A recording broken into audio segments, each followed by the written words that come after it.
Bien, hoy vamos a ver la comunión en el Nuevo Testamento.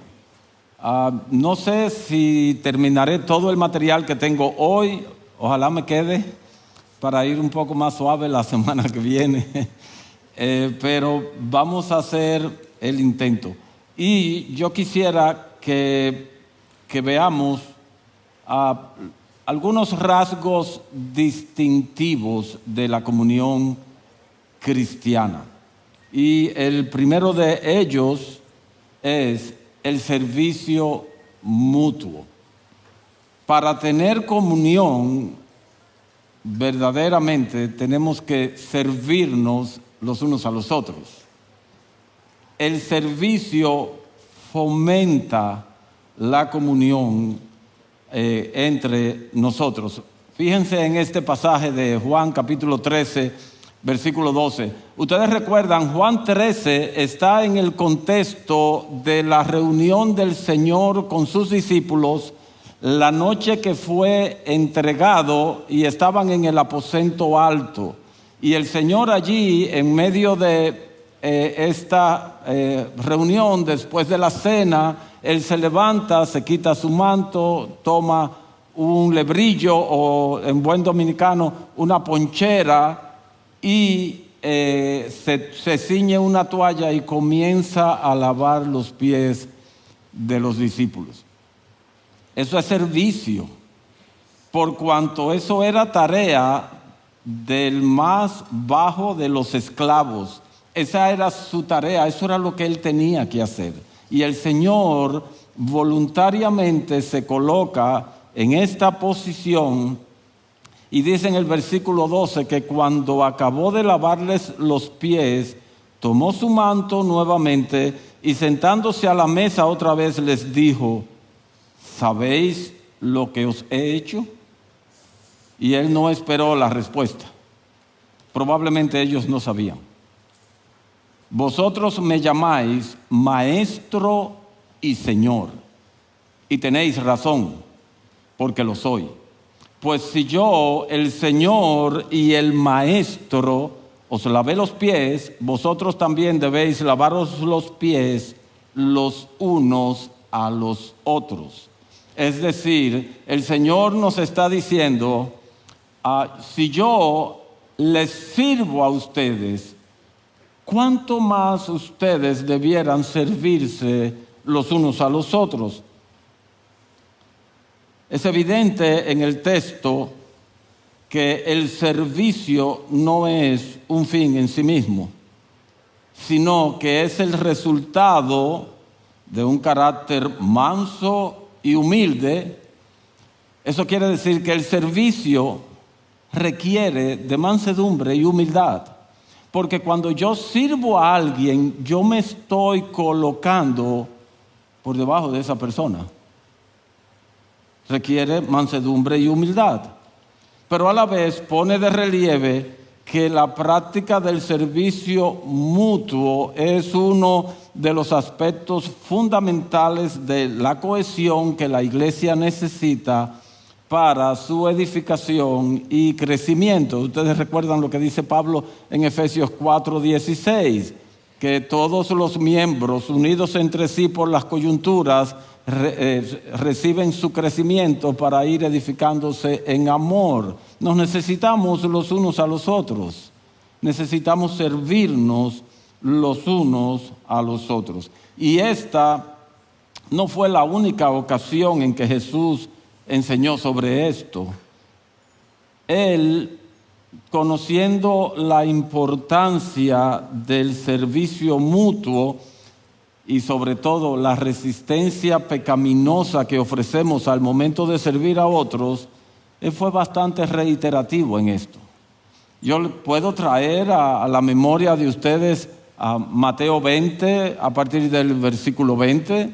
Creo que lo toqué en alguna parte de la clase anteriormente, pero allí los discípulos están discutiendo sobre quién sería el mayor.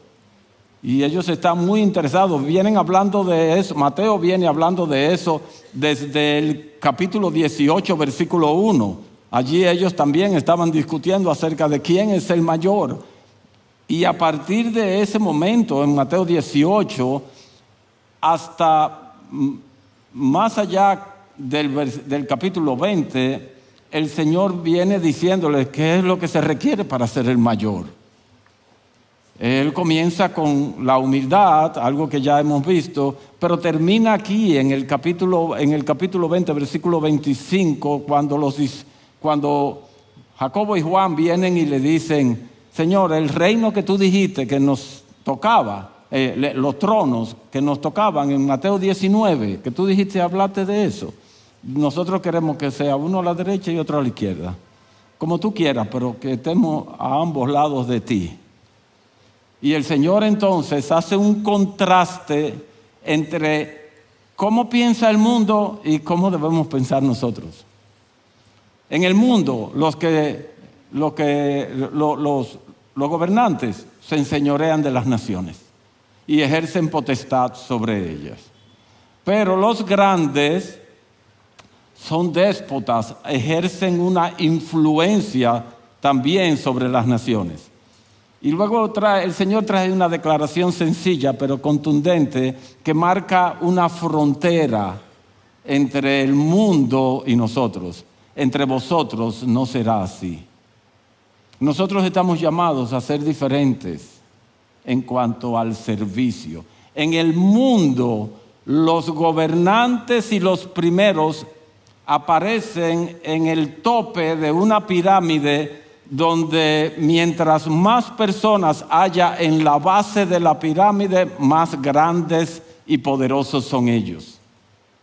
Mientras más personas yo tenga para mandar, para ordenarles, más grande e importante soy yo.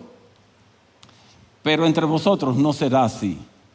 Entonces el Señor dice: lo que de ustedes quieran ser grandes serán vuestros diáconos. Y el que quiera ser el primero será vuestro esclavo. De manera que en el reino de Cristo esa pirámide es invertida, donde los primeros y los grandes están en la parte de abajo de la pirámide invertida. Y encima de ellos están todos aquellos a quienes ellos sirven. Entonces, mientras más para abajo estamos en la pirámide, quiere decir que tenemos mucho más personas arriba a quienes podemos servir. Eso quiere decir al mismo tiempo, conforme al tema que estamos tratando, que mientras más abajo yo estoy en la pirámide, con mucho más gente yo tengo comunión. ¿Lo ven? El Señor fue reiterativo en eso. Una idea similar encontramos en Lucas capítulo 22, antes de la última Pascua. No me voy a detener ahí, voy a seguir un poco hacia adelante. Quiero que veamos el servicio, pero impulsado por el amor. Digamos que en el punto anterior era el servicio raso. Y aquí yo tengo el servicio ya hecho general de brigada. El servicio impulsado por el amor. Miren en Gálatas 5:13. Porque vosotros, hermanos, a libertad fuisteis llamados. Solo que no uséis la libertad como pretexto para la carne, sino servíos por amor los unos a los otros. Es decir, que ahora ya no es un simple servicio, es un servicio impulsado, propulsado por el amor. Cuando esto sucede, los efectos se potencializan, los efectos del servicio se potencializan. En este caso, cuando Pablo habla del amor, él no está hablando de sentimientos. Él está hablando de ese servicio que es impulsado por el amor ágape. Por el amor ágape. Yo quiero ponerles aquí una breve definición de lo que es el amor ágape. El amor ágape permite amar lo que no es amable. Y aquí amable no es de amabilidad, sino de recibir el efecto del amor de otros. Permite amar lo que no es amable, tener compasión de quien no lo merece, favorecer a quien merece exactamente lo contrario, tener una actitud benevolente hacia otros sin que importe su condición y su actitud hacia el que ama. Ese es el amor que potencializa el servicio y la comunión. Ese es el amor que nosotros debemos tener para servir a otros. Es la clase de amor con la que Dios nos ama y la clase de amor que nos ordena, con la que nos ordena amarnos los unos a los otros. Servirnos los unos a los otros y relacionarnos los unos a los otros. Debe haber una atmósfera amorosa en nuestra comunión. Amorosa. No solo de palabra, sino de hecho y en verdad, como dice la Escritura. Miren Juan capítulo 15, versículo 2. Dice el Señor a sus discípulos: este es mi mandamiento, que os améis los unos a los otros, así como yo os he amado. El objetivo es bastante alto. Él quiere que yo los ame a ustedes como Él me amó a mí. No menos. Él no ve como problema el hecho de que Él sea Dios y yo no. Él me está ordenando que yo ame como Él ama. Nadie tiene un mayor amor que este, que uno dé su vida por sus amigos. ¿Cuál es el tipo de servicio? Sacrificial. Sacrificial. La comunión cuesta, hermanos. Como yo les dije en la clase pasada, la comunión no es un relleno en la vida cristiana. La comunión nace en el corazón de Dios, nace en Dios mismo y su imagen en nosotros nos lleva a necesariamente por diseño, por ADN de Dios en nosotros, a tener comunión. Entonces, esta comunión tiene un costo que el amor nos ayuda a sobrellevar de mejor manera. Nadie tiene mayor amor que este, que uno dé su vida por sus amigos. Y quiero hablar aquí a los que están aquí, que son hijos. Solamente hay 2 personas o 3 personas en el mundo, hijos, escúchenme, que pueden dar su vida por ustedes. Jesús, y ya la dio en la cruz. Y los otros 2 son sus padres. Nadie más va a estar dispuesto a morir por ustedes que sus padres. Nadie más. Entonces, miren bien cuando usted dice, fulano es mi mejor amigo.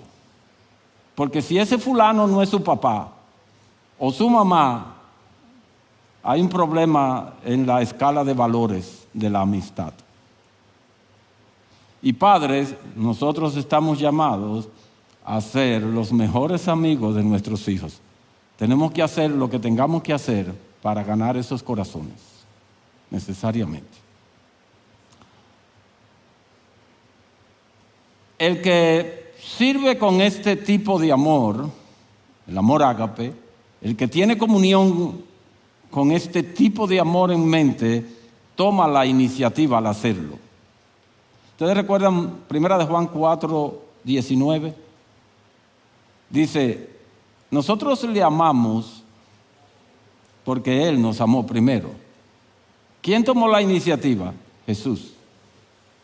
A nosotros también, en la comunión los unos con los otros, en el preferirnos los unos a los otros, estamos llamados a tomar la iniciativa sin que nos importe en lo absoluto no recibir nada a cambio, ni antes ni después después del servicio que brindamos, de la comunión que tengamos. Este es el tipo de servicio que estamos llamados a dar a los demás en respuesta al amor de Cristo por nosotros. Este es el tipo de comunión que estamos llamados a tener.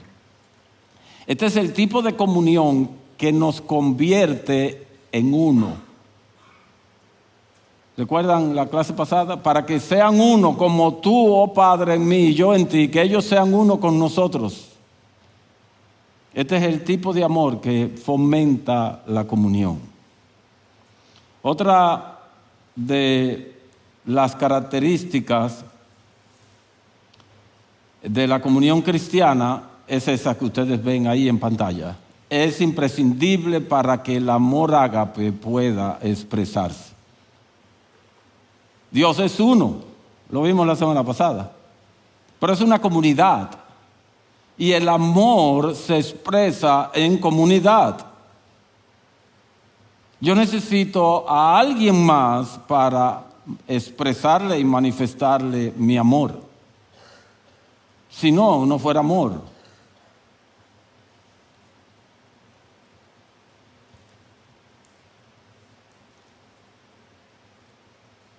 Un mandamiento nuevo os doy, que os améis los unos a los otros. Que como yo os he amado, así también os améis los unos a los otros. En esto conocerán todos que sois mis discípulos, si os tenéis amor los unos a los otros. A ustedes se lo van a asociar conmigo por medio del amor que ustedes se expresen los unos a los otros. Y Pablo dice, o más bien, no sé por qué eso apareció ahí, pero ahí está.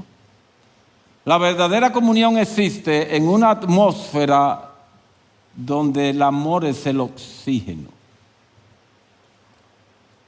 La verdadera comunión existe en una atmósfera donde el amor es el oxígeno.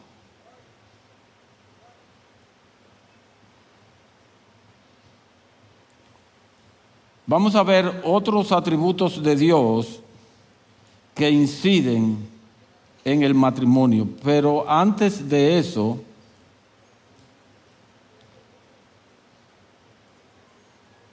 déjenme mostrarles, aunque no va a estar ahí, algunos pasajes que es importante que tengamos en mente, porque es que la Escritura es insistente en esto.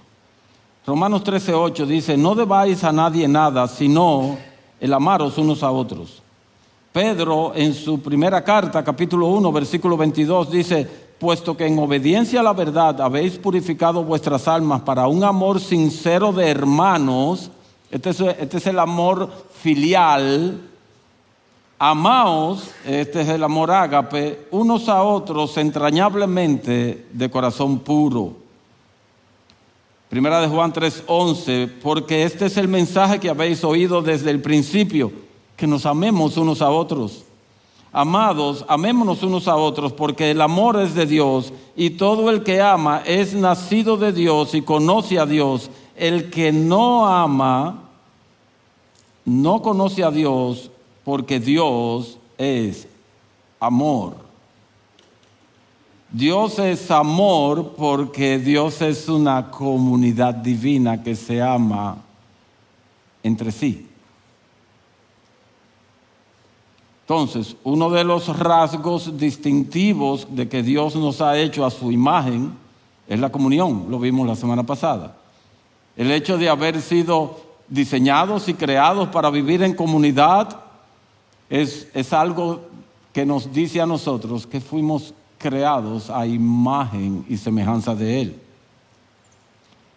Esto inicia, como lo vimos también, en el matrimonio, continúa con la familia, la iglesia, la sociedad, la nación y el mundo.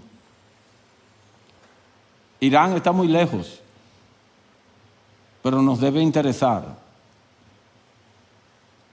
porque a Dios le interesa el mundo. Y nosotros, como hijos de Él, debiéramos estar interesados en ese conflicto y en otros conflictos que existen actualmente en el mundo.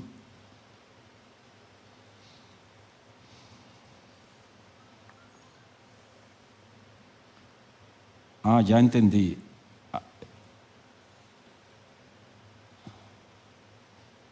Es ahí ahora que iba. La verdadera comunión existe en una atmósfera, fue que me adelanté, donde el amor es el oxígeno, donde el amor, como el oxígeno está contaminado, la comunión es tóxica. Ustedes ven esas ciudades que tienen mucha contaminación. Se habla, por ejemplo, de Ciudad México como una de las ciudades más contaminadas del mundo. Se respira un ambiente extraño, raro. Pues cuando el amor, que es el oxígeno de la comunión, también está contaminado por el pecado, la comunión es tóxica, hermanos. Nosotros oímos hablar de relaciones tóxicas y normalmente las ubicamos fuera de la iglesia. No se vayan tan lejos. Este es un escenario donde se pueden dar relaciones tóxicas. Demasiada gente sufre a causa de relaciones tóxicas.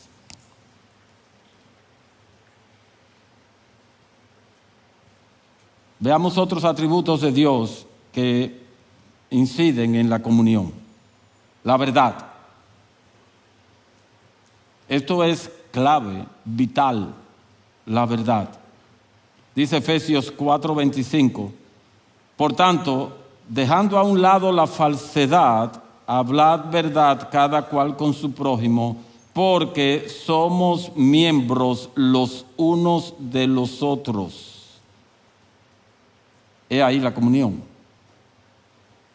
Donde no hay una comunicación que tenga como base la verdad, no va a haber va a haber una comunicación, una comunión tóxica. Tóxica. Pablo insiste en eso en la carta paralela en Colosenses. No mintáis los unos a los otros, puesto que habéis desechado al viejo hombre con sus malos hábitos. La mentira es parte de nuestra vieja naturaleza y nosotros estamos llamados por Cristo a revestirnos de Él y ser un nuevo hombre. Pues el nuevo hombre desecha la mentira y abraza la verdad, para que la comunión sea agradable, deleitosa, para que haya confianza mutua entre uno y otro. Díganme ustedes si no es agradable, placentero, bueno, cuando hay una dificultad y el otro dice: no, yo no hice eso, y usted puede estar tranquilo de que esa persona no lo hizo, porque usted sabe que es alguien que practica la verdad, que abrazó la verdad. Eso no tiene comparación. La verdad fomenta la confianza, la lealtad y crea lazos muy estrechos entre nosotros. Muy estrechos entre nosotros. Pero también tenemos la verdad doctrinal. No solamente es la verdad, sino también la verdad doctrinal. Miren cómo lo expresa el apóstol Juan en 1 de Juan capítulo 1, versículos del 1 al 3. Suprimí el versículo 2 por ser un paréntesis y para que me cupiera en la gráfica. Lo que existía desde el principio, lo que hemos oído, lo que hemos visto con nuestros ojos, lo que hemos contemplado y lo que han palpado nuestras manos acerca del verbo de vida, lo que hemos visto y oído, os proclamamos también a vosotros, para que también vosotros tengáis comunión con nosotros. Y en verdad, nuestra comunión es con el Padre y con su Hijo Jesucristo. Esto es una verdad cardinal. No podemos tener comunión entre nosotros si no creemos eso. Si no creemos eso. Por eso no tenemos comunión con los testigos de Jehová. Ven, podemos tener comunión en lo personal, somos compañeros de trabajo, eso es otra historia.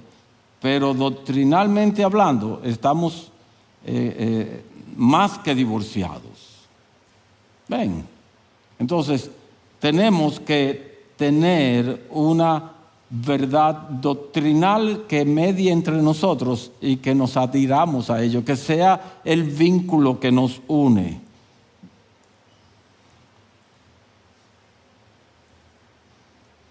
En Primera de Juan, capítulo 2, versículo 21, dice: no os he escrito porque ignoréis la verdad, sino porque la conocéis y porque ninguna mentira procede de la verdad. ¿Quién es el mentiroso?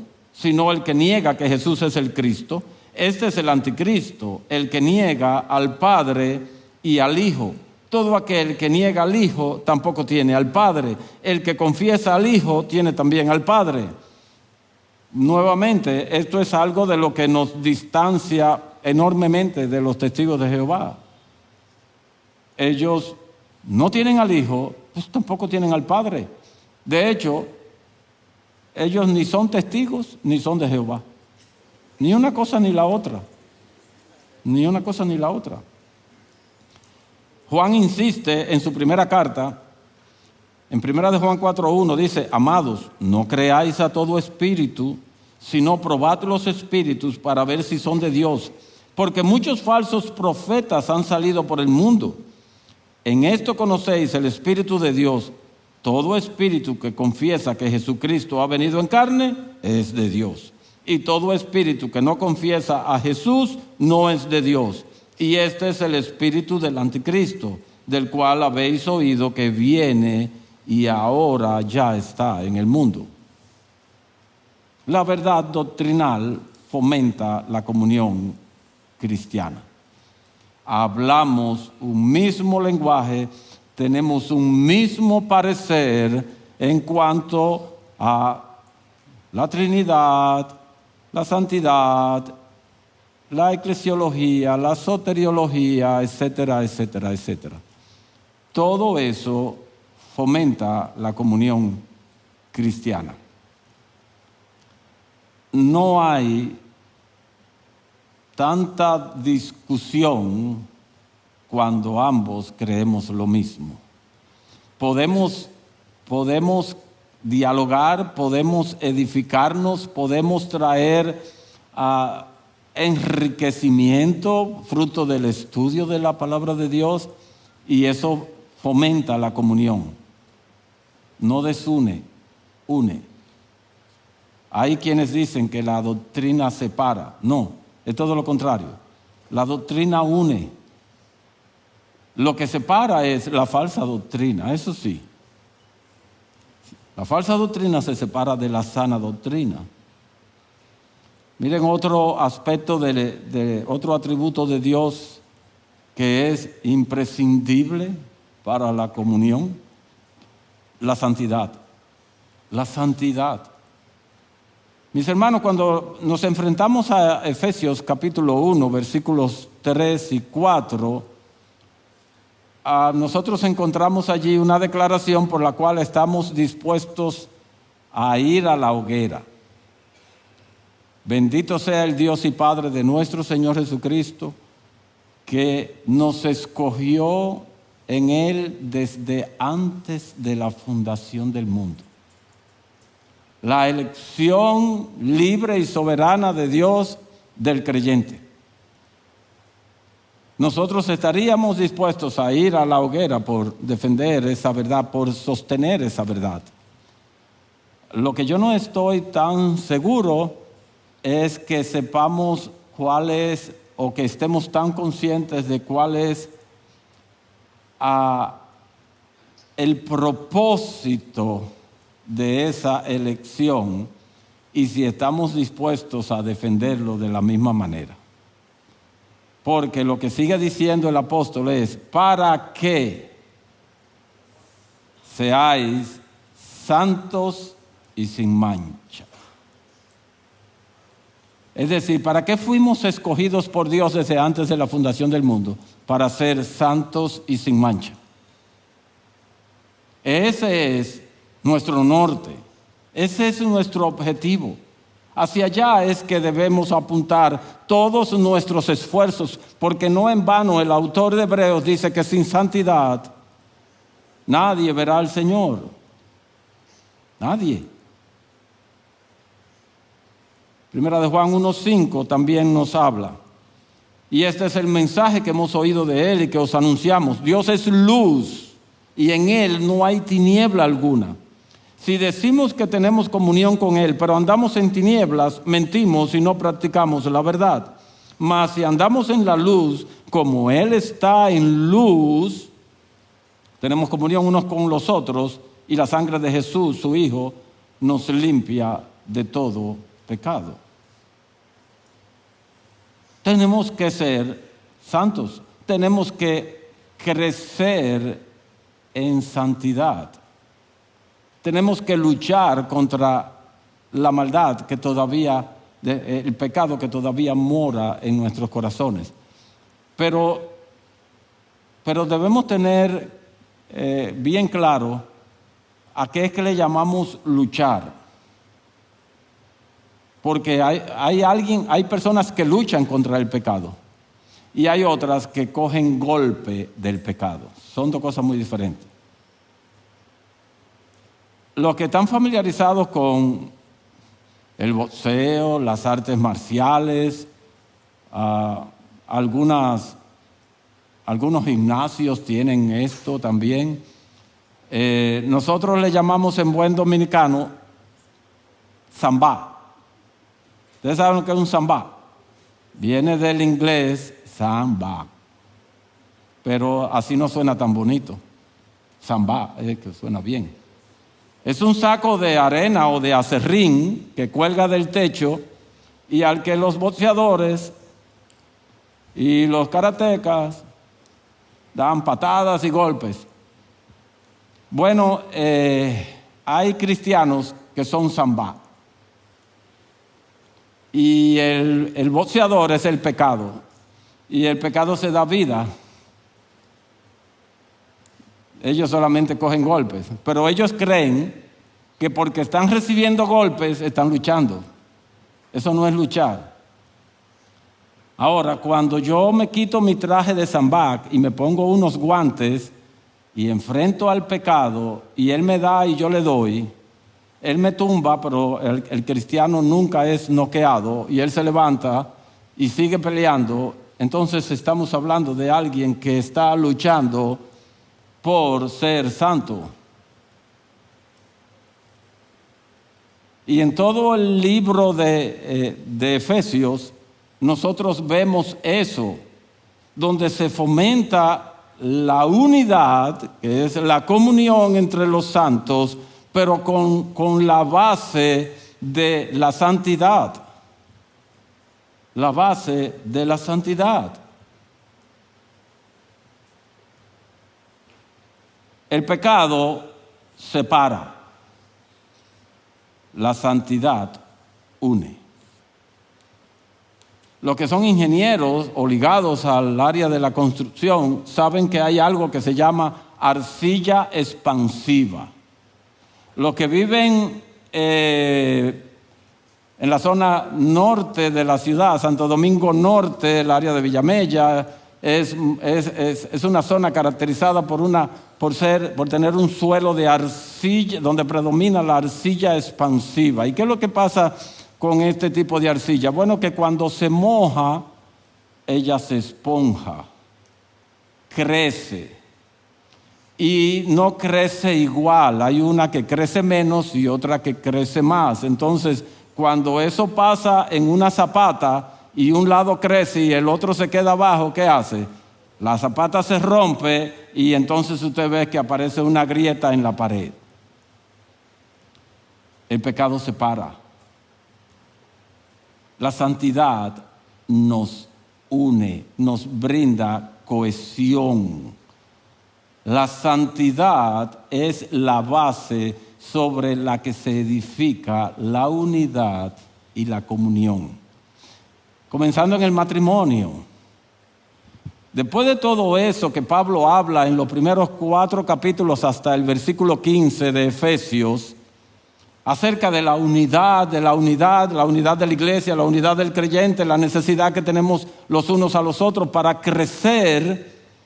¿Dónde aterriza todo eso después que él habla de que nos desvistamos del viejo hombre, que nos vistamos del nuevo? Luego que habla de que ya no somos tinieblas, sino que somos luz en el Señor. Luego que nos dice que no nos comportemos como necios, sino como entendidos de cuál es la voluntad de Dios y que seamos llenos del Espíritu. ¿A dónde aterriza eso? Las casadas estén sujetas a sus maridos como al Señor, y los maridos amen a sus esposas. Los hijos obedezcan a los padres no exasperen a los hijos. Los esclavos obedezcan a sus amos, y los amos no usen de la violencia contra ellos.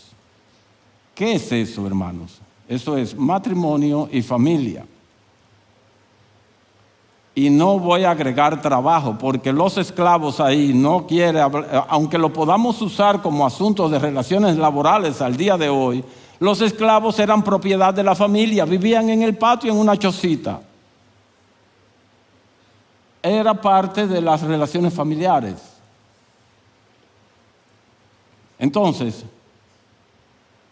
sin santidad, el matrimonio no se sostiene en unidad, en comunión. Pero tampoco se sostiene la familia. Y si el matrimonio y la familia no se sostienen, la sociedad menos, y la iglesia tampoco. Todo se derrumba, como decía una canción de los años 80, todo se derrumbó.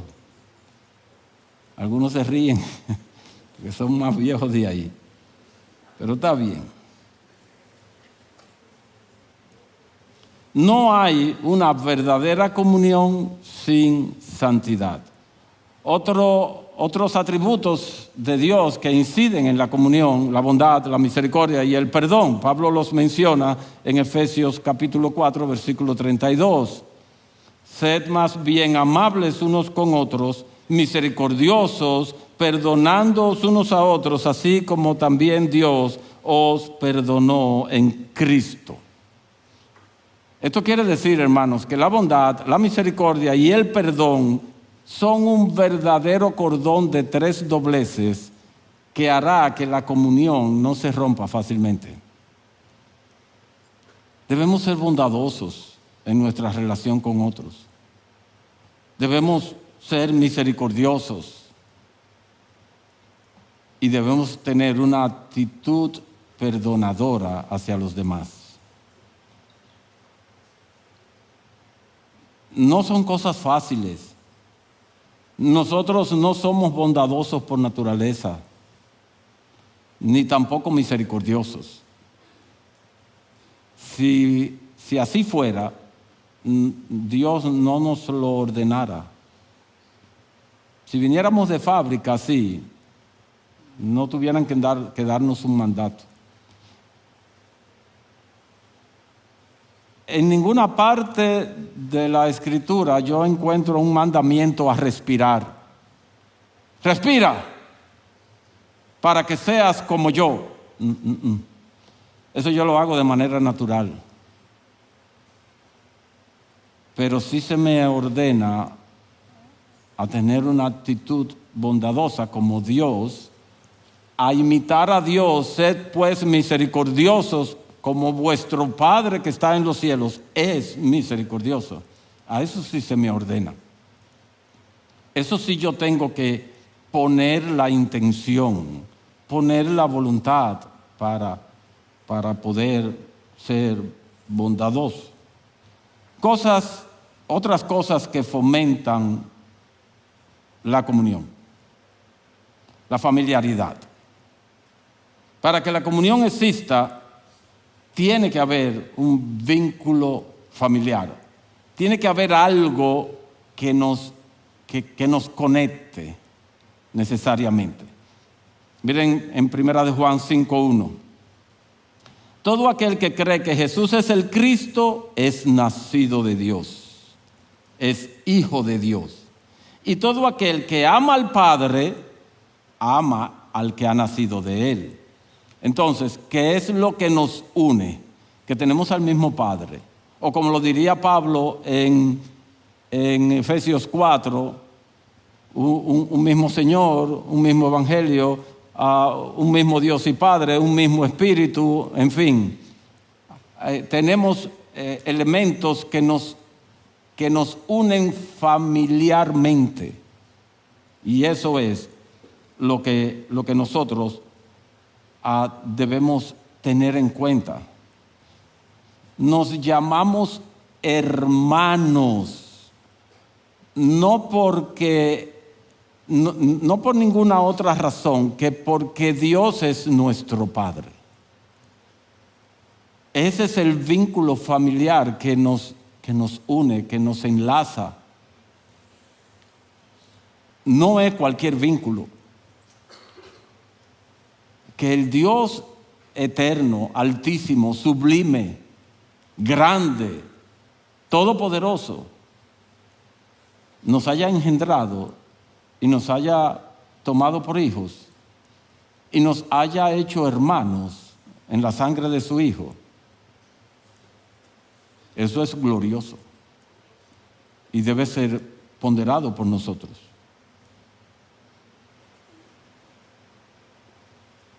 Dice, el amor ágape, yo lo puse ahí entre paréntesis para que sepamos que es ese tipo de amor, sea sin hipocresía, aborreciendo lo malo, aplicándoos a lo bueno, sed afectuosos unos con otros con amor fraternal. Es decir, si somos hermanos, debiéramos tener afecto el uno por el otro. Puede que como los hermanos biológicos, que en un momento dado tengamos discrepancias, pero sigue siendo mi hermano. Sigue siendo mi hermano, sigue siendo sangre de mi sangre. Entonces, yo tengo afecto por mis hermanos biológicos. Yo debo tener un afecto todavía mayor por mis hermanos en la fe. De paso, no solo los hermanos biológicos son hermanos de sangre. Todos nosotros somos hermanos de sangre. Lo único que no es nuestra sangre, es la sangre de Jesús. Pero somos hermanos de sangre. Esa sangre nos hizo hermanos. Ven.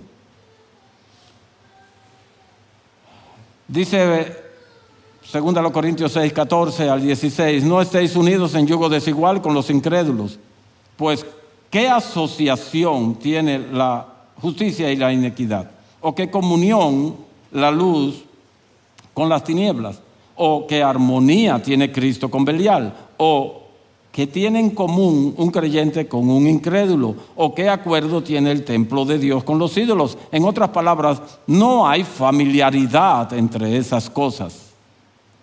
No hay familiaridad entre la justicia y la iniquidad, o entre la luz y las tinieblas, o entre Cristo y Belial, o entre un creyente y un incrédulo.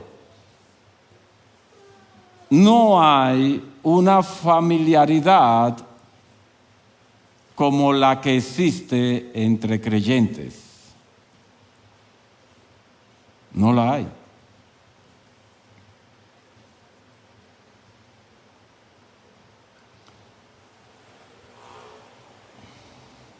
Para que la comunión exista, tenemos que tener una misma mente y el mismo corazón. Una misma mente y el mismo corazón. De no ser así, vuelvo otra vez, la relación será tóxica, la comunión será tóxica.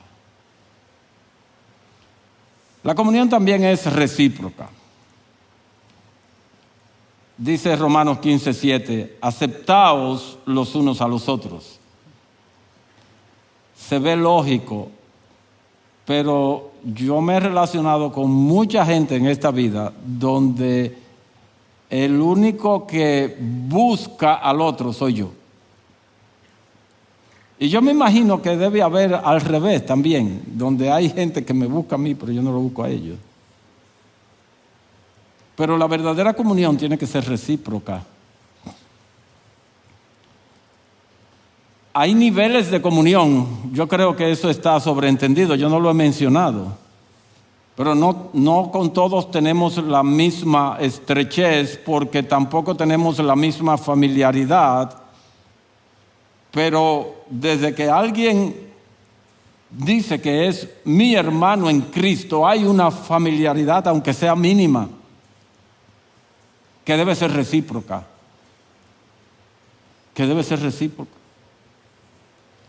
Cristo nos aceptó a nosotros para la gloria de Dios.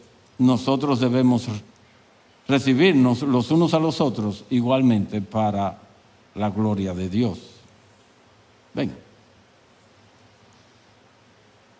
Miren el afecto mutuo. Y sí me llamó la atención. Dice Pablo, saludaos los unos a los otros con un beso santo. Vuelve a insistir, todos los hermanos os saludan, saludaos los unos a los otros con beso santo.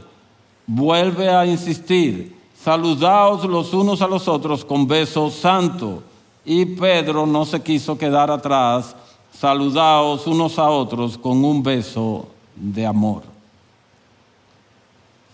Si somos hermanos, si tenemos el mismo Padre, debemos tener afecto mutuo entre nosotros, que sea evidente, y más nosotros como dominicanos. Ustedes saben cómo somos nosotros. Nada más tienen que verlo en la serie esa que se está jugando ahora. Nadie celebra como nosotros. Pues así somos nosotros en nuestras relaciones también. Somos afectuosos, somos melosos, somos muy físicos. Debemos manifestar ese afecto, pero fíjense que las 3 veces que Pablo menciona la manifestación de afecto, le pone un apellido a lo último. Santo, santo, santo. Debemos tener un corazón limpio al momento de manifestar nuestro afecto. Sobre todo cuando ese afecto se expresa al sexo opuesto. Debemos tener un corazón limpio. Es un beso, pero es un beso santo. Es un abrazo, pero es un abrazo santo. Es un gesto, algún regalo, algún detalle, pero es un gesto santo. No debe tener su rapa debajo. Ven.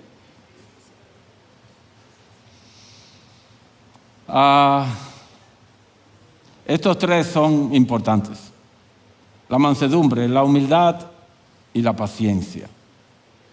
Si yo no soy humilde, si yo no soy manso y sobre todo si yo no tengo paciencia, la comunión va a ser difícil. Dice Pablo, yo pues, prisionero del Señor, os ruego que viváis de una manera digna de la vocación con que habéis sido llamados, con toda humildad y mansedumbre, con paciencia, como para soportarse los unos a los otros en amor, esforzándose por preservar la unidad del Espíritu en el vínculo de la paz. Y él sigue añadiendo, hay un solo cuerpo y un solo espíritu, así como también vosotros fuisteis llamados en una misma esperanza de vuestra vocación, un solo Señor, una sola fe, un solo bautismo, un solo Dios y Padre de todos, que está sobre todos, por todos y en todos. Se necesita mansedumbre y humildad para poder tener comunión con otros pecadores. Se necesita paciencia. Paciencia. Uno de los atributos de Dios que yo más aprecio es su paciencia. Porque para lidiar con una persona como yo hay que tenerla. Hay que tenerla. Y Él la tiene para bien mío y gloria de Él. Muchos de nosotros creemos que con decirlo una vez es suficiente. Pero ya yo se lo dije, que no me gusta eso. Sí, el único problemita es que esa persona a la que tú le dijiste eso tiene 35 años haciéndolo de la manera que a ti no te gusta. Y ahora tú quieres venir y en una sola oportunidad decirle, mira, a mí no me gusta eso, y que él deje eso o ella deje eso. No hay que insistir. Por eso es la mansedumbre y la humildad.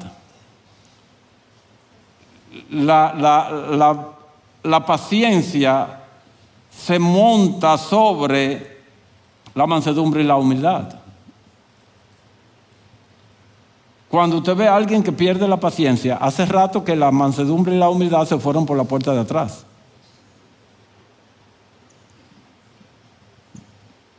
Entonces piénselo la próxima vez que usted pierda la paciencia y coja una soberana cuerda. Yo no sé si esto lo filman, yo no sé si fuera de aquí entienden lo que es cuerda. Pero tenemos Google y otras cosas ahora que usted le puede preguntar, dígame lo que es cuerda en República Dominicana y le va a decir.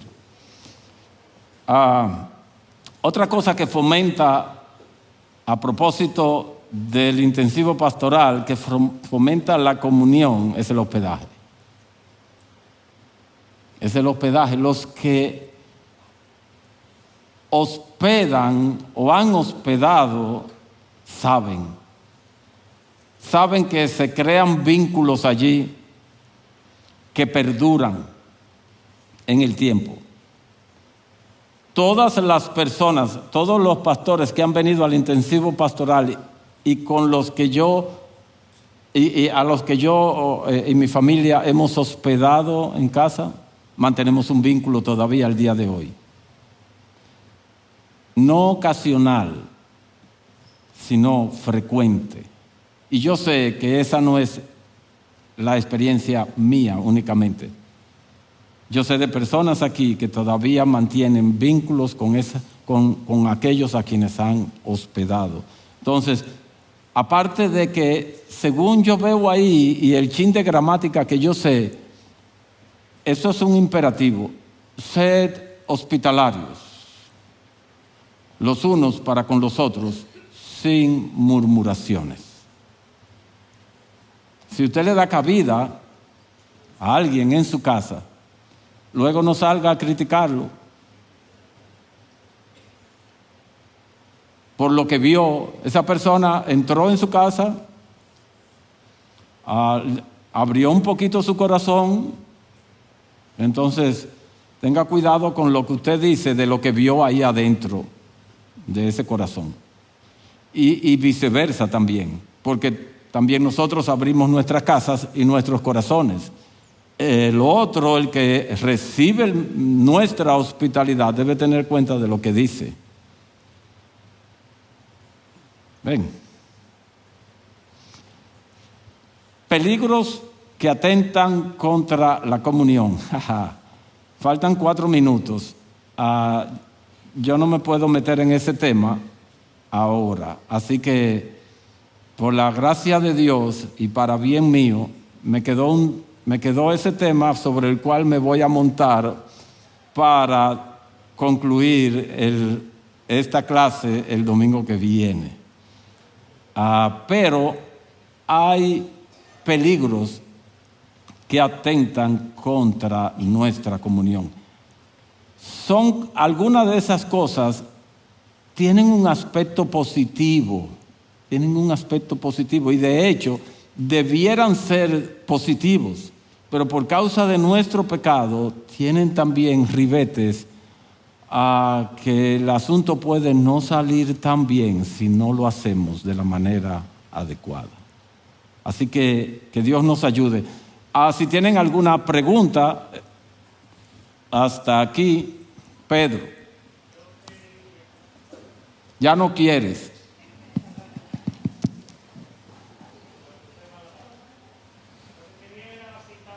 Hebreos 6:10, que es una motivación para todos, de que Dios no es injusto para olvidar vuestra obra y trabajo de amor que habéis mostrado sirviéndole a los santos y sirviéndoles aún. Sí, gracias por esa cita. ¿Quién más?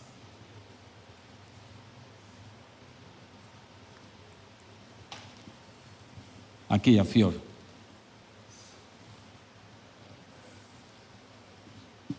Buen día. Con relación al amor ágape, ¿con quién yo lo voy a practicar y a ejercitar? ¿Con los que son santos o con todo el conglomerado, con todo el mundo, los que son y los que no lo son? Bueno, ella pregunta que con quién ella va a practicar el amor ágape, si con los que son santos o si con todo el mundo. El amor ágape es el amor con el que Dios nos amó a nosotros, pero Él nos amó cuando éramos sus enemigos. Entonces, nosotros igual que Dios, no limitamos amar de esa manera solamente a los santos, sino también a nuestro prójimo en sentido general. Porque una vez nosotros no éramos amables, nosotros no merecíamos que Dios tuviera misericordia de nosotros y mucho menos que nos extendiera su gracia, pero Él lo hizo. Como hijos de Él, debemos amar de esa manera. Cuando el Señor Jesucristo le dice a Nicodemo en Juan 3:16, porque de tal manera amó Dios al mundo. En el mundo hay muchas cosas, pero Él amó al mundo con un amor ágape. ¿Qué más? Nos queda un minuto. Allá atrás.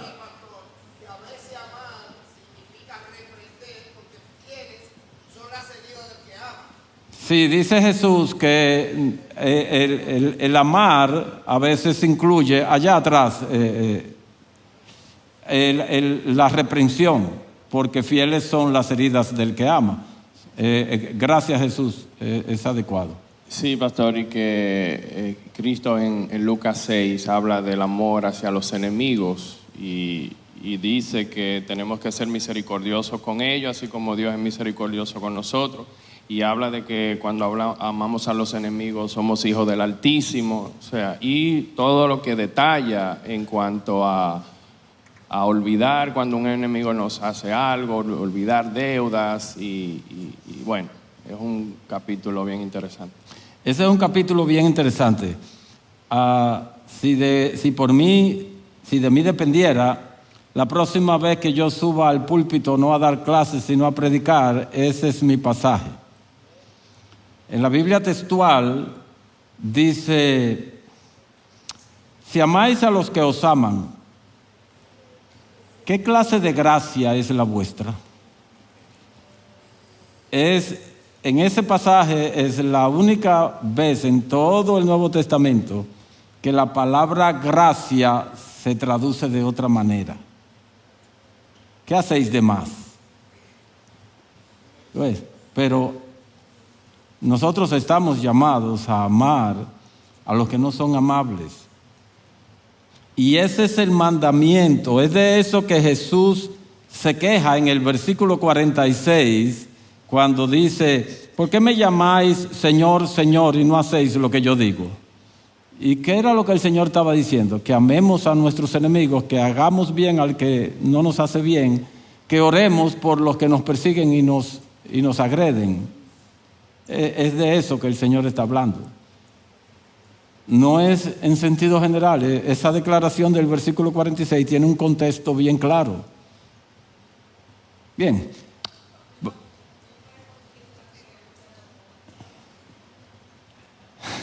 Eso.